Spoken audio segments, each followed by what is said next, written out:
Oke kawan-kawan, kembali lagi bersama saya Jaka. Baiklah, pada video kali ini saya akan sharing ke kawan-kawan mengenai pengalaman pribadi saya ketika packing carrier dalam berkegiatan di alam bebas seperti pendakian gunung. Baiklah, pada video kali ini saya tidak mengajarkan ataupun mengklaim bahwa cara packing carrier saya ini sudah 100% benar. Di sini saya hanya sharing ke kawan-kawan apa yang saya lakukan ketika packing carrier dalam pendakian gunung. Di sini saya menggunakan carrier Rhinos 60 liter. Baiklah, sebelum kawan-kawan packing carrier, ada baiknya kawan-kawan melapisi dulu bagian dalam carrier ini dengan trash bag atau kantong asuh yang besar. Hal ini bertujuan agar suhu di dalam carrier ini tetap terjaga. Walaupun carrier kawan sudah dilengkapi dengan rain cover ataupun sistem waterproof carriernya udah bagus, tapi saran saya gunakanlah plastik atau kantong asuh yang besar di dalam carrier ini untuk menjaga kestabilan suhu di dalam carrier, dan tentunya menjaga suhu pakaian dan sleeping bag kawan-kawan. Setelah dimasukkan trash bag, saya biasanya melapisi lagi bagian dalamnya dengan matras.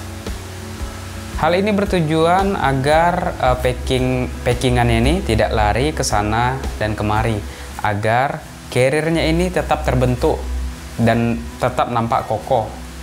Tentunya di sini jangan gunakan matras yang terlalu besar atau terlalu panjang. Hal ini kalau kita gunakan matras yang terlalu panjang akan membuat space untuk dalam carrier ini jadi semakin sempit.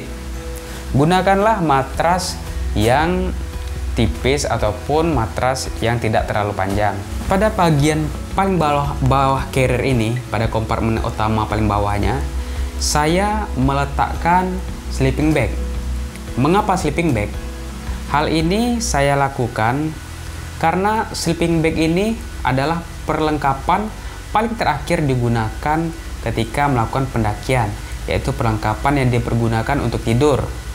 Jadi kalau kita taruh di bawah, kita tidak perlu lagi membongkar-bongkar yang lain. Jadi ketika tidur saja kita bongkar. Kalau misalnya kawan-kawan mau posisikannya di atas, tentu akan ketika kawan-kawan mengambil perlengkapan yang lain, tentu akan dibongkar. Jadi itu akan membuat suhu sleeping bag ini menjadi turun dan kurang nyaman kawan-kawan gunakan ketika di dalam tenda atau ketika kawan-kawan tidur.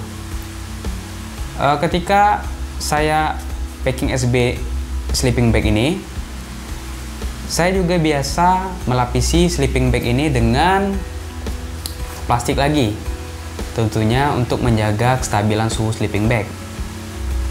Naik di atasnya, di atas sleeping bag, biasanya saya menaruh itu pakaian-pakaian untuk tidur, pakaian ganti untuk tidur.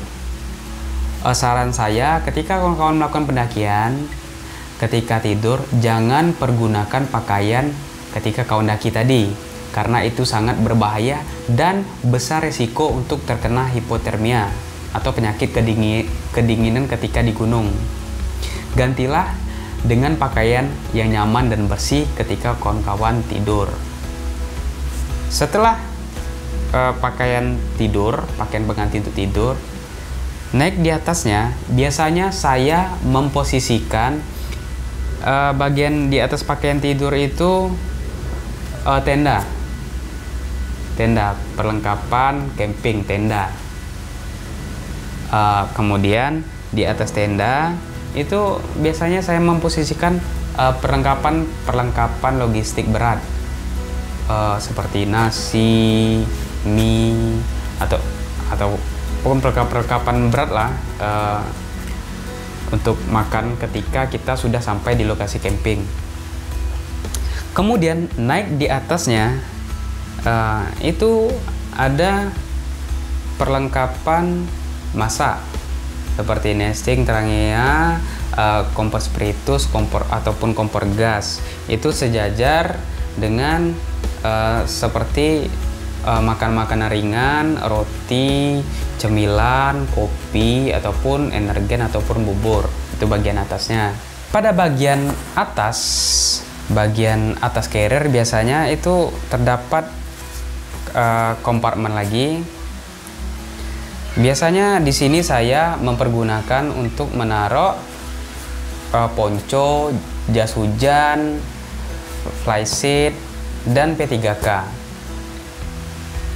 Hal ini dikarenakan ketika di perjalanan kawan kita ada yang kesleo ataupun luka, jadi kita tinggal buka langsung ambil P3K, tidak perlu lagi mengganggu kompartemen utama.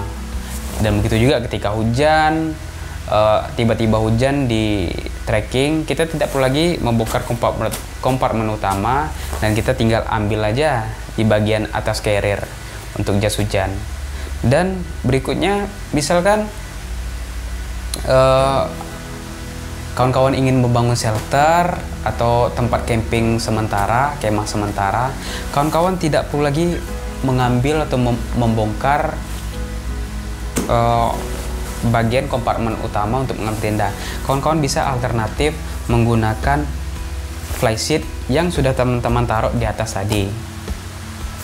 Juga di atas ini kawan-kawan bisa menaruh alat penerangan, senter, ataupun senter tenda, atau alat-alat penerangan lainnya. Oke kawan-kawan, itu sedikit sharing saya mengenai pengalaman pribadi saya packing carrier ketika saya ingin melakukan kegiatan alam bebas atau alam terbuka.